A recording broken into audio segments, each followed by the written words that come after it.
अस्सलामुअलैकुम नाज़रीन, आप देख रहे हैं टुडे न्यूज़ लाइन का सुर्खियां वक्त और खबरनामा। सबरीना महराज में आपके साथ। चलिए जी नजर डालते हैं अभी तक की चल अहम खबर। फजाइया के ऑपरेशंस के director general air marshal A K. Bharti ने इन कयास आराइयों को मुस्तरद कर दिया है कि हिंदुस्तानी अफवाज ने मुबैना तौर पर पाकिस्तान की किरना हिल्स में वाक़िया जौहरी तंसीबात पर हमला किया है। एयर मार्शल भारती ने ये बात ऑपरेशन सिंदूर पर खसूसी ब्रीफिंग के दौरान सवालात के जवाब में कही।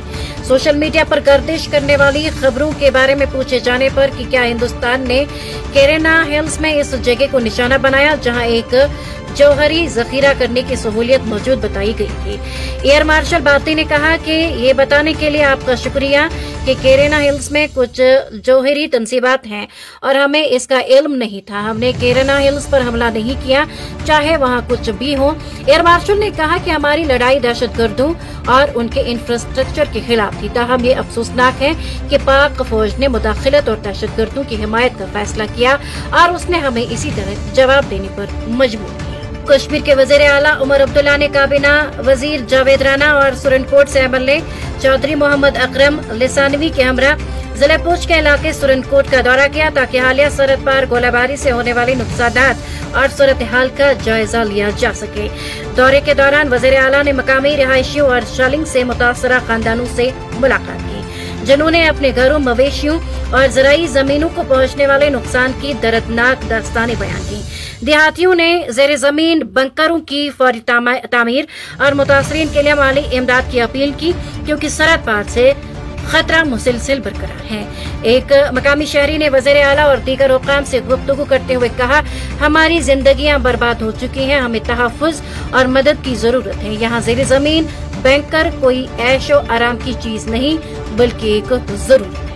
महकमे तालीम ने आज ऐलान किया कि वादी कश्मीर के बेशतर इलाकों में स्कूल 13 मई बरोज मंगल से दोबारा खोल दिए जाएंगे। ताहम सरहदी अजला, कुपवाड़ा, बारामूला और बांदीपोरा के गुरेज सब डिवीजन में स्कूल ताहिकमे सानी बंद रहेंगी। डायरेक्टर स्कूल एजुकेशन कश्मीर के मुताबिक वादी के तमाम अजला में तालीमी सरगर्मियां कल से बहाल होंगी, लेकिन सरहदी इलाकों में सिक्योरिटी खदशात के पेश नजर स्कूलों को बंद रखने का फैसला किया गया है। वाज़ेह रहे कि हालिया सरहदी कशीदगी और पाकिस्तान शालिंग के पेश नजर हुकूमत ने 12 मई तक तमाम स्कूलों और कॉलेजों को बंद रखने का हुक्म जारी किया था। महकमे तालीम ने कहा है कि मुतासरा इलाकों में हालात का असर-ए-नौ जायजा लेने के बाद तालीमी इदारों को खोलने या बंद रखने से मुतल्लिक फैसला लिया जाएगा। श्रीनगर एयरपोर्ट से हज परवाजें 14 मई से दोबारा शुरू होंगी। सरकारी ज़राए के मुताबिक 14 मई और उसके अगले दिन 3 परवाजें मुक़द्दस फरीज़ा हज के लिए रवाना होंगी।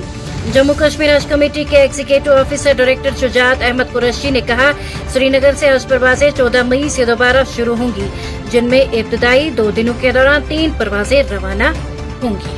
जम्मू श्रीनगर कौमी शाहराह बाद दोपहर छोटी गाड़ियों के लिए 2 तरफा ट्रैफिक के लिए आज दोबारा खोल दी गई, जबकि बड़ी गाड़ियों को वादी से जम्मू की तरफ जाने की इजाजत दी जाएगी। एक सरकारी ओहदेदार ने कहा, छोटी मुसाफिर गाड़ियों के लिए जम्मू श्रीनगर शाहराह पर दोनों तरफ से ट्रैफिक की इजाजत दी गई है। ताहम ट्रैफिक की सूरत हाल और सड़क की हालत का जायजा लेने के बाद बड़ी गाड़ियों को सिर्फ वादी से जम्मू की तरफ जाने की इजाजत दी जाएगी। उन्होंने मजीद कहा, रामबन के मारवग इलाके में सड़क के धंसने वाले हिस्से पर सिर्फ एक तरफा ट्रैफिक की इजाजत है। लैंडस्लाइडिंग के मकाम पर फंसे हुए दोनों तरफ के ट्रैफिक को बारी बारी क्लियर किया जा रहा है। तो ये थी अभी तक की सुर्खियां खबरें, इसी के साथ इजाजत